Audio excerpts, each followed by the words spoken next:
करता पण परम पदी, लेकिन मिलवारी गत उनने माए लिखी नहीं। उनने माए जो मिलवारी गत है, जो ब्रह्मा जी लिख देता तो ग्रंथ है सब रद्द हो जाता। लोग भजन करना सब मोक्ष में जाता और 3 लोग की भक्ति में कोई रुकता भी नहीं और संसार में ठहरता भी नहीं। पहला जन टाइम रचना हुई, उन टाइम जीवों की उत्पत्ति हुई, उन उत्पत्ति के माए जब जीव ब्रह्मा जी उत्पन्न करता तो लोग ये जीव है ब्रह्म की भक्ति कर और पाचा ब्रह्म में जाता पड़ा। एकदम हरवान मैंने शक्ति ने माया ने अरदास की थी, जरे माया बचा सब माया रची और माया रची जीव ने जंजाल में नोकी। तो जंजाल थी मुक्त करवा रस्तो है वो एक ही है, सदगुरु सुखराम जी महाराज है वो रस्तो कार्य जी। बार आपने बतायो कि एक युग रमाए एक ही सदगुरु है। तो सतयुग रमाए जो सूक्ष्म वेदों वेद संकादिक ऋषि वास्ता उन भेद में थी परम तत् छोड़े और ऋषभदेव स्वामी है वो तत् पिछाड़ी हो और उन्हें ऋषभदेव स्वामी है जो राम नाम की भक्ति की थी। रामचंद्र ये कई जन्म पहली जन टाइम रामचंद्र ये जन्म भी नहीं तो वाल्मीकि रामायण भी नहीं बनी थी। उन टाइम साथ रमाए और रामायण नाम की रटन करी और जीव उन देश वो तो मिलियो जो उन देश में जीव में पहुँचाया। एकला ऋषभदेव स्वामी है तो 5 करोड़ जीव लेने मोक्ष में गया। तो राम नाम में इतनी बड़ी शक्ति है कि कई जन्मों का कर्म है कटे पा, कई पाप पुण्य है सब कट जाए और कटे के भजन किया सो कर्म कटेला कटे पलक के माई। पर पलक के माई क्यों कटे कीकर कटेला जो अपना निजमन है महाराज ने अर्पण करना पड़ेगा।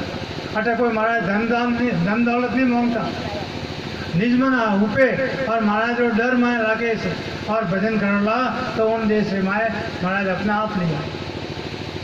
तो ऋषभदेव स्वामी ने कल प्रकट हुआ पारब्रह्म परमात्मा थी कि आंखों हमारे दिव्य दृष्टि प्रकट हुई और जन्म माते दिव्य दृष्टि नौकता तीर्थंकर उन माए केवल अपना आप उपजतो और वे जीव मोक्ष में जाता उन्हें रचना करवाई जरूरत नहीं थी।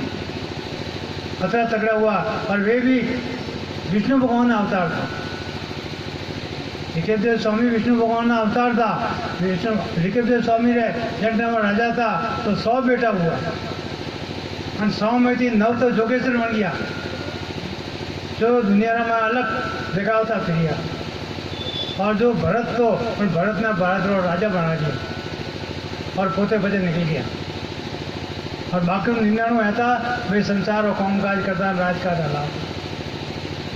फिर वहाँ से ऋषभदेव स्वामी है महाराज हम तीर्थंकरों की खूब बड़ी गिरी के तीर्थंकर है 9 करोड़ जन पहुँचे आए 124 लाख आगे अंत ही पहुँचो न हार और भगत रो कोई भक्ति रो कोई पार नहीं है। 9 करोड़ जीव 100 तीर्थंकर लेने मोक्ष में गया उनमें थी 5 करोड़ जीव एक ऋषभदेव स्वामी लेने मोक्ष पधारिया। उनने बाद में तीर्थारे माए है तो कौन हुआ तीर्थारे माए रामचंद्र जी टाइम में वशिष्ठ मुनि हुआ। एक ही सदगुरु था एक ही युग रमाए और अबार तक कई सदगुरु बन गया कलयुग रमाए। उनने बाद में द्वापर माए ये बढ़िया नेमनाथ जी महाराज लिखियो कि नेमनाथ के चरना पड़िया कृष्ण आण करो भाई। कृष्ण भगवान जो अवतार था पारब्रह्मवासी था वे भी जैन नेमनाथ जी ने ज्ञान धारण करियो और मोक्ष रस्तो खोल दिया। और कलयुग रमाया बार बताया आपने कि 2 सदगुरु भी किया। पहला कबीर साहब हुआ और कबीर साहब की सत्ता लुप्त की थी भी धर्मराज जी वस्तुओं में लेने वरना बाद में सुखराम जी महाराज ने पाछा अवतार लेना पड़ा। तो महाराज आना आत्मा ने कई जन्मों की भटकती थी उन्हें मोक्ष में ले जाओ रस्तो काढ़ियो।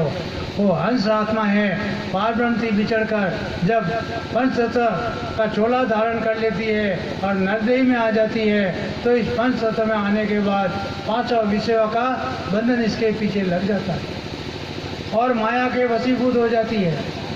तब इस शुद्ध हंस को जो पारब्रह्म से आता है वह इस माया के कारण इस पसारे में पड़ जाता है और बंधन इस जीव के बंधन लग जाते हैं। तो महाराज फरमाए कि आत्मा ब्रह्म है और ब्रह्म लोक से ही आत्मा विचर कर इस मर्त्य लोक में आती है। जब रचना रचती है तो ये अपने को समझना है कि ये आत्मा ब्रह्म लोक से क्यों विचरती है, क्योंकि वहाँ न सुख है न दुख है, ब्रह्मलोक में सुख दुख दोनों नहीं है। जब ये इच्छा खेल पसारा है, खाली जैसी अपनी इच्छा होती है वैसा सब हाजिर हो जाता है। अपन जो भी इच्छा करते हैं वो इच्छा वहाँ हाजिर हो जाती है, आदमी को कुछ करना नहीं पड़ता। तो इच्छा का खेल पसारा है, और इच्छा खेल पसारा पारब्रह्म तक साथ रहता है जीव के। जब पारब्रह्म तक की भक्ति करते हैं तो ये इच्छा खेल पसारा है, वहाँ तक माया साथ रहती है। और पारब्रह्म से आगे जब निरंजन तक पहुँच जाती है तो निरंजन की भक्ति किसने की?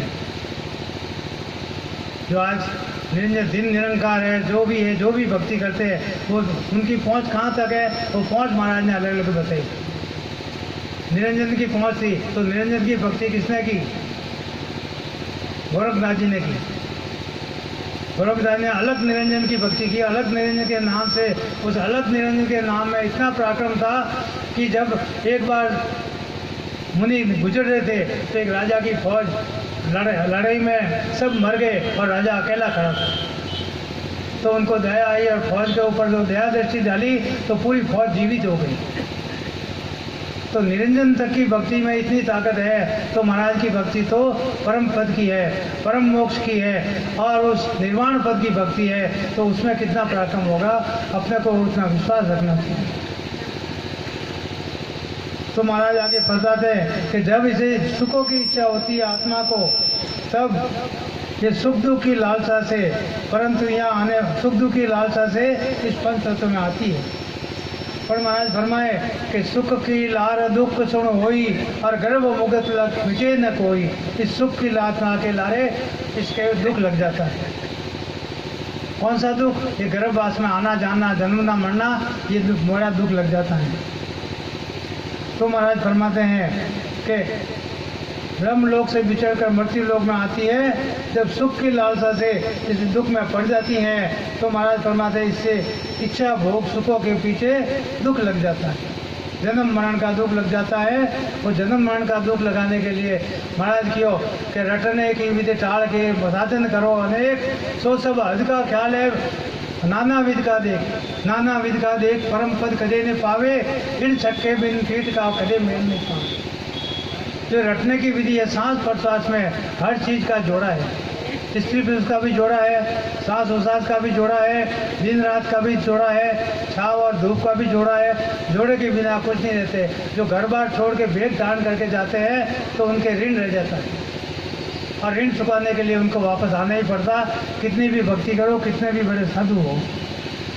तो महाराज लिखिए फरमाया कि जन्म मरण का तो महाराज फरमाते तो ये इच्छा इस शरीर में क्यों आती है कि महाराज फरमाया कि अहंकार इच्छा शक्ति के बने भोग व्यवहार। जब ये आत्मा इच्छा भोग के व्यवहार है, इच्छा शक्ति के आधार से भोग व्यवहार बनता है, तो ये माता के गर्भ में आती है। अहंकार की इच्छा शक्ति का मेल जोना होता है तब, तो अहंकार के वशीभूत होकर ये आत्मा पंच तत्व में शरीर में आती है। तो ब्रह्म तत्व के शरीर में ब्रह्मलोक में रहती है, तब इसका कोई तोल मोल नहीं रहता, वह एकदम शुद्ध रहती है।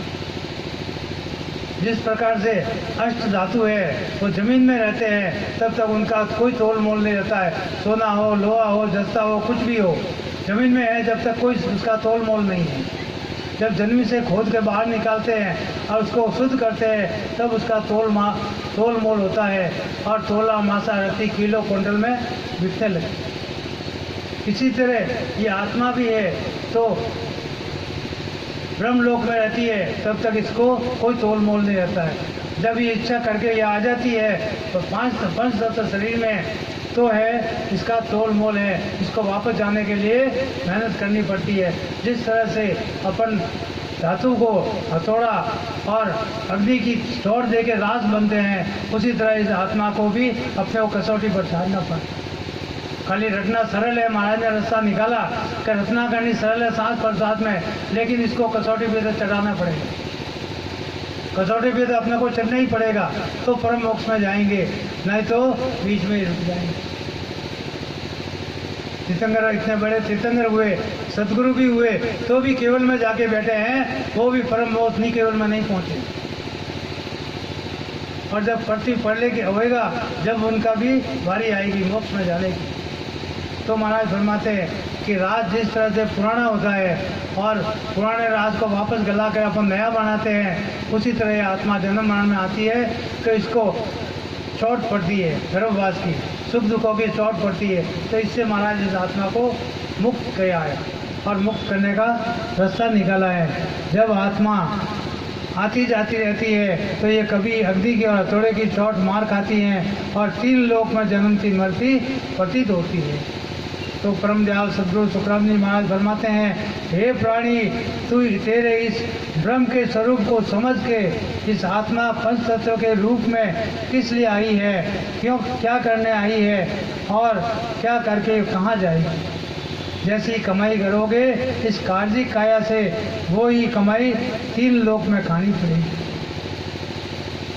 जैसी जैसी अपन कमाई करेंगे तो महाराज फरमाए कि मिनका देरी खाट मारे, मिनका देरी खाट मारे, जाता खपटे का के सुख देव जी पिछतावसी रे, तू समझ सुलझ हरगा। देखो सदगुरु सुखराम जी महाराज के समझ सुलझ हरगा है। अपने समझना है महाराज जो ज्ञान न समझे और सुनने को ये है कि महाराज जो ज्ञान धारण करना है सांस प्रश्वास में। तो अब 3 लोक में महाराज जो भी कर्म करोला उन्हीं है जटे कटे कब्जे का अपने होता पकड़ना पड़े और जन्म मरण में आवना पड़ेगा। तो महाराज फरमायो कि वही कमाई 3 लोक में अपने को खानी पड़ेगी। ये जगह क्या देवलोक में जाएंगे तो भी अपने को गर्भवास में आना पड़ेगा, स्वर्ग लोक में जाएंगे तो भी वापस आना पड़ेगा, और क्या वैकुंठ में जाएंगे या विष्णु भगवान का वास है वहाँ भी पहुँचेंगे तो भी इसको वापस आना पड़ेगा। और मृत्यु लोक में भी, और क्या ब्रह्म लोक में, और क्या पार ब्रह्म लोक में, और यहाँ तक महाराज के क्या आनंद ब्रह्म लोक में भी इस कार्जिक काया से कमाई करके हंस पहुँचता है। जैसी कमाई करोगे वैसा ही फल मिलेगा। महाराज फरमा